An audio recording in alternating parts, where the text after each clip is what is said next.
The New Madrid earthquakes occurred from December 1811 till February 1812, with aftershocks being felt in the area throughout the year of 1812. We have an eyewitness account for the New Madrid area basically from November, December of 1812 saying that the ground is still shaking here. We've felt several thousand shocks of the ground. They called them shocks or quakes or jolts or whatever like that. But that the ground past the main earthquakes themselves were constantly vibrating for a while by their standards. When you were eyewitness on the river, basically the effects were such that you thought you were seeing the end of the world. Pierce noted that the river would boil, sand blows would erupt on the shore, the trees would shake together and clash, trees would snap, the wildlife, waterfowl would fly aimlessly up in the air because they were scared to land on the ground, etc., etc., etc. People passing the little town of Little Prairie, which is where modern day, roughly where Caruthersville, Missouri is today, would beg people on boats to let them on to get away from this area.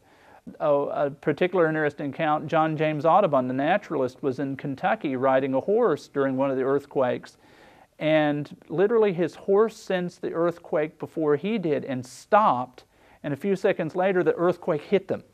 The animal felt the effect quicker than he did and stopped, and then he was along for the ride literally at that point on the horse. At Cincinnati, you had somebody by the name of Daniel Drake, basically, who set up his own crude instruments to try to record the effect, basically pendulums, noting that they swayed back and forth, noting date, time, and how much the pendulum swayed, kind of thing. There was a engineer at Louisville named of Jared Brooks, who left a long catalog of earthquakes, who did the same thing, who noted this pendulum swayed, or several of my pendulums swayed, depending on the earthquake, date, time, and effect, that sort of thing. But what a lot of people noticed was that their house would shake, the furniture would shake, water in a wash basin would slosh back and forth, your chimney would snap off, you would be rousted out of the house in the wee hours of the morning and run outside wondering what's going on, and you could hear the trees shake in the forest. You hear the limbs rattling and everything. You could see your cabin jumping around, kind of thing. And you didn't know why, because the last American earthquake of any magnitude was around 1755 in New England. So this was a totally new experience for everybody involved. When an earthquake is felt in the central United States, they are felt for vast distances. A couple of years ago, they had the Mount Carmel earthquake of southern Illinois, which was, I think, 5.2 on the scale, if my memory serves me correct. And it was felt over at least a 10-state area.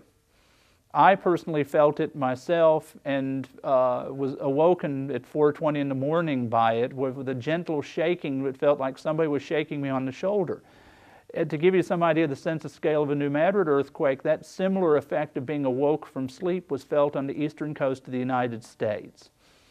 At Charleston, when the December 16th earthquake happened, which was approximately 2:30 in the morning, depending on your time zone, the church bell in one of the steeples on one of the churches there rang for 10 seconds. A bell, bronze bell, not a substantial bronze bell, not a small bell, was swayed by an earthquake several hundred miles away.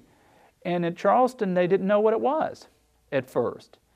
Charleston left, there are several good extensive records at Charleston, South Carolina from the newspapers where they recorded it, and it was felt multiple times there. And, the major earthquakes and some of the subsidiary earthquakes were felt quite well at Charleston, but that's at an enormous distance.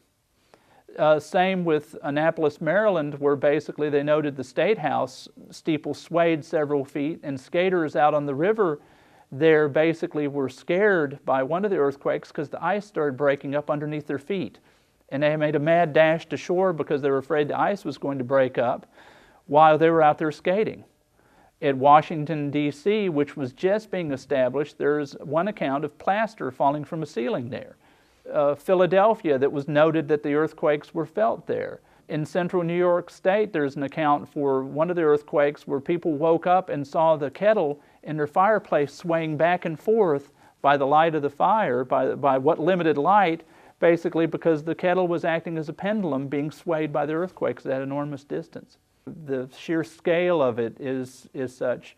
For instance, the map back of me here shows Reelfoot Lake done around 1820, and you'll notice the northwestern corner of Tennessee, basically along the river, is been turned into a swamp or wetland or lake or all of the above due to the force of the earthquakes. In East Arkansas, it was transformed from an area that was of some utility according to contemporary accounts to being a wetland that wasn't drained until the 20th century. The scale of that kind of damage is very hard to imagine, even in the modern era. This was a totally new experience for everybody involved. And it's one reason they recorded it. It was because basically it was such a new experience that they thought, I shall write this down, one, so I can remember it, and so that I have a written record so somebody may believe me. But that raw material generated by that, in essence, is what I use to do what I do in terms of studying it, because date, time, and effect reports are essential for hazard mapping purposes. Even if it's a log cabin in the wilderness, where that log cabin in the wilderness is now probably a major city. If you have some idea where that log cabin in that wilderness was it on a hill, was it on alluvial soil, what kind of ground it was on, that helps. You get some idea what the ground effect was at that from a New Madrid earthquake because it was written down at the time. However, historic records being what they are, they're not perfect and they're not complete.